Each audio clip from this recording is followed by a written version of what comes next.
So, what do women in Italy think of Fertility Day? Many, like writer and radio host Giulia Blasi, are also not impressed. She joined me from Rome a short time ago.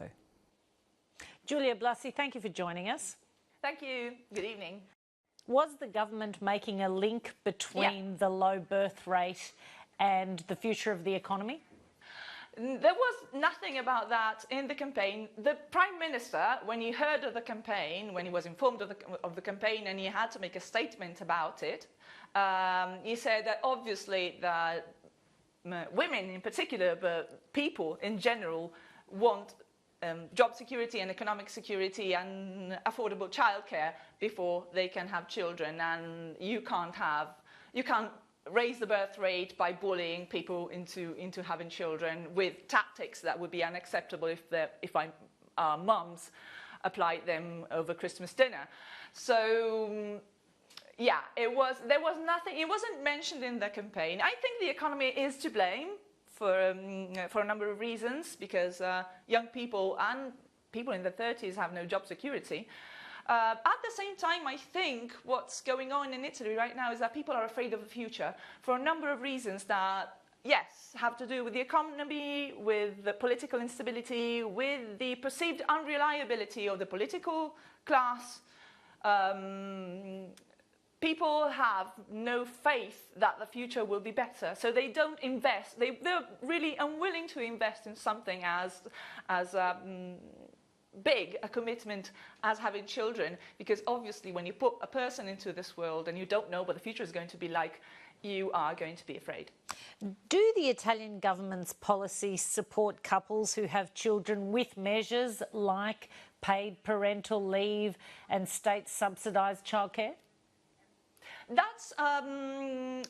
That's a difficult question, but I'll try to be as clear as possible.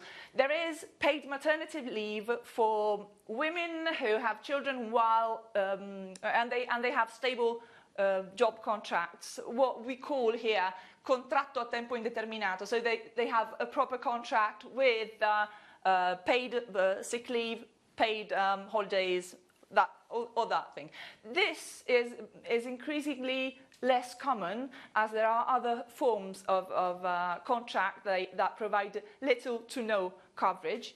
And if you're an independent worker or freelancing, you might have no coverage at all. That, in addition to the fact that there is no paid parental leave for men. At the moment, men can take a leave of absence after having children. There is up to 48 hours, I think. So there is no 6 month to a year period when a father can stay home with the children. So obviously, this creates a higher burden on women who feel that they have to stay home to take care of the children, particularly because childcare is very expensive. So a lot of women think that rather than work in a job that they may not even like, to pay for childcare, they'd rather stay home and raise their children, which leads to, I think it's 44% of Italian women who don't work. Many of them have dropped out of the workplace altogether. So I was going to ask you what this Fertility Day campaign reveals about wider attitudes to women in Italian society. Well, nothing that we didn't know. It's a very sexist society. A lot of it is so deeply ingrained in our culture that we don't notice anymore. If you turn on the telly, it's less common now, but it was very obvious, like until 5 or 6 years ago, 10 years ago. There were naked or semi-naked women everywhere. Women are prized for their beauty, but they are hardly ever praised for being good students or good people in general, or having good careers. Being beautiful is your first duty, and everything else just falls to the sideline. And the very original campaign poster that said "Beauty has no age, fertility does," says that beauty is something that we are driven to very strongly. That we have a duty to be thin and beautiful and elegant at all times, and that is obviously that subtracts time from our accomplishments and takes away attention from our accomplishments. And if you're a woman who speaks against sexism in the public sphere, you might end up being ridiculed or even insulted. The president of the Chamber of Deputies, the lower chamber of Parliament in Italy, Camera dei Deputati, Laura Boldrini, she has been very vocal about women's issues, and she was compared to a blow-up doll in a public appearance by Matteo Salvini, who's a member of Lega Nord, the Northern League. There are echoes of Silvio Berlusconi in these posters attached to the campaign. You've likened them to fascist propaganda, but it was actually, as I understand, the female health minister who proposed this policy. Tell us about her, and was she supported in this by the centre-left Prime Minister Matteo Renzi?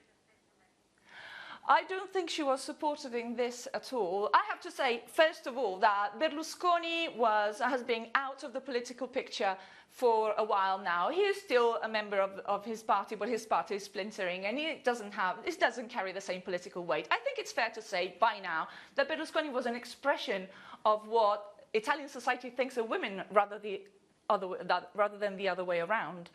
Matteo Renzi is on the surface an egalitarian.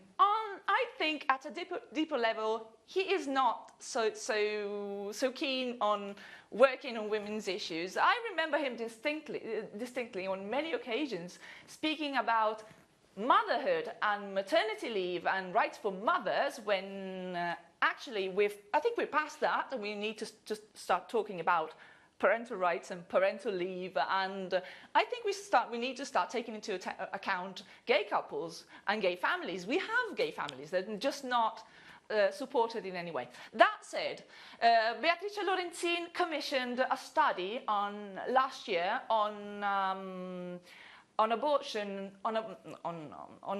abortion rights, and the growing phenomenon of gynecologists who object to performing abortions on moral grounds. It's 70% of them all over Italy, with spikes of 93-point-something% in some regions, which means that women who want to terminate a pregnancy, they have to travel outside their region to have a termination.